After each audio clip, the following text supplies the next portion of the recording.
Nah, teman-teman, setelah tadi kita udah bahas 10 poin insight untuk 2022, saya mau lanjutin ya teman-teman ya. Kali ini saya akan bahas poin ke-11 sampai dengan 20.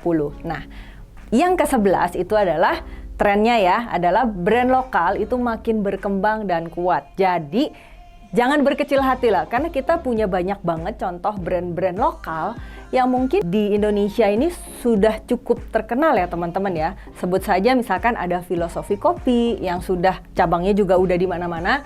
Ada juga Kopi Kenangan yang kemarin baru unicorn. Ada juga Bakso Aci Akang, ada juga Haus Indonesia. Pokoknya banyak. Jadi ini adalah salah satu tren yang mungkin salah satu rising brand nasional kita ya gitu. Jadi brand lokal makin berkembang dan tentunya makin kuat secara value. Nah, yang ke-12 adalah kolaborasi itu akan menjadi kunci penting sekali di aktivitas branding kita, teman-teman. Nah, kita ini juga banyak sekali contohnya ya. Jadi ada yang mengatakan juga kan sebetulnya sekarang adalah eranya kolaborasi, dan itu saya yakini benar-benar ya, karena kelihatan banget kalau diperhatikan brand-brand itu sekarang udah banyak banget collab-collab, baik itu collabnya mungkin dengan brand lain gitu. Let's say misalnya brand vendor, atau sering banget juga dengan KOL teman-teman. Nah, mungkin kita sering denger ya, misalnya kayak brand-brand seperti Bittersweet by Najla, atau mungkin kayak Menanti juga. Itu kan betul-betul dia collab banget tuh sama KOL. Jadi jangan lupa kolaborasi itu menjadi kunci yang sangat penting banget di 2022 ini. Yang ke-13 itu adalah membangun brand value ya, akan jadi kunci penting persaingan.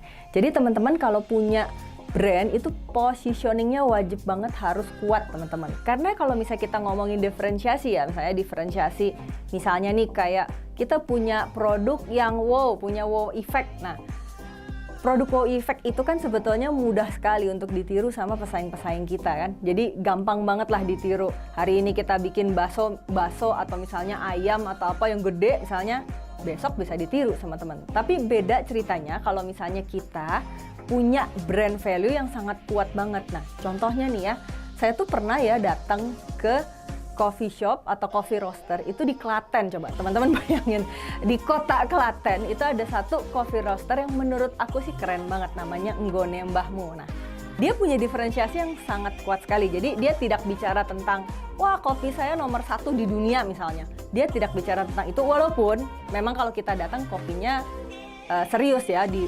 roasting dengan baik, kemudian dipikirkan blendnya ya gitu. Tapi saya tidak bicara mengenai kualitas produknya di sini.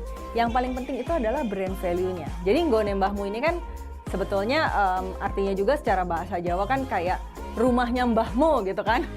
Rumahnya mbahmu. Nah, jadi kita kalau datang ke Nggone Mbahmu, kita itu akan diperlakukan seolah seperti cucu-cucunya si mbah. Jadi si ownernya ini memposisikan dirinya sebagai mbahnya kita gitu. Jadi ketika kita datang ke sana, kita akan disambut seperti dia menyambut cucunya. Nah, menurut saya ini sangat-sangat kuat sekali brand value yang sulit sekali ditiru oleh pesaing-pesaing kita yang juga bergerak di bidang coffee roaster.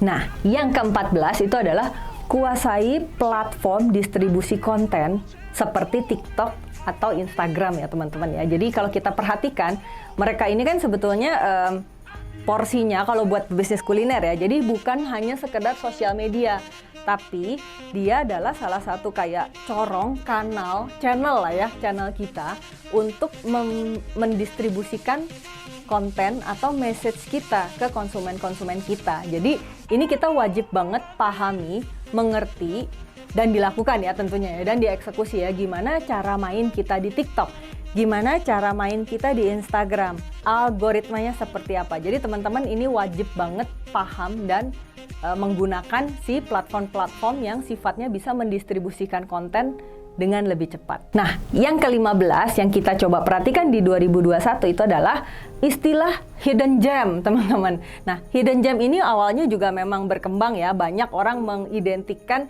usaha atau bisnisnya itu menjadi hidden gem. Tapi sayangnya hidden gem ini berkembangnya pesat sekali dan sekarang udah mulai tidak terlalu punya efek wow lagi ya. Jadi hidden gem berkembang pesat dan jadi cukup pasaran karena banyak yang menyebut dirinya hidden gem. Toh kalau misalnya udah banyak yang tahu nggak jadi hidden lagi ya teman-teman ya gitu.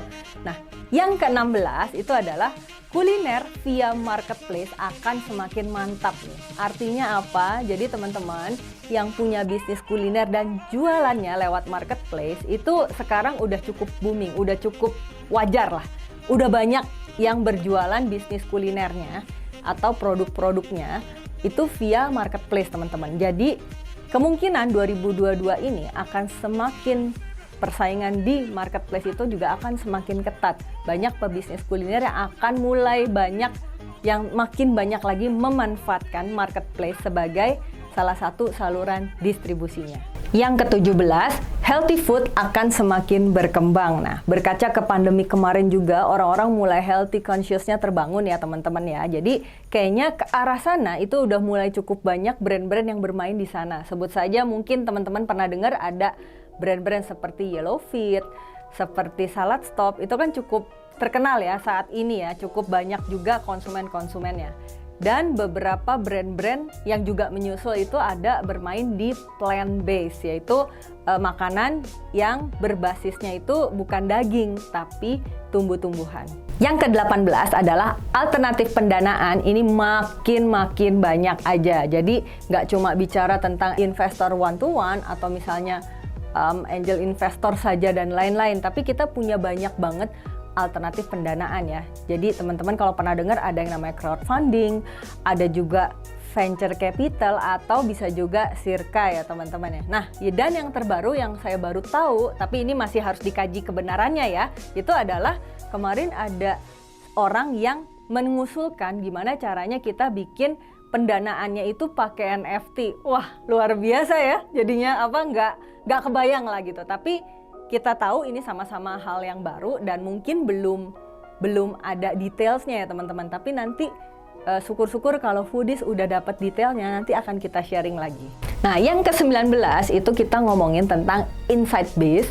Itu harus jadi keharusan buat teman-teman bisnis kuliner dalam mengambil keputusan teman-teman. Nah, jadi bikin decision atau kita pengen ada inovasi-inovasi ke depan, itu wajib banget berdasarkan data. Jadi nggak cuma ngarang-ngarang idealisme masing-masing aja ya teman-teman ya. Yang ke-20 dan yang terakhir itu adalah anak-anak muda saat ini itu banyak banget yang jadi founder atau pemain bisnis kuliner.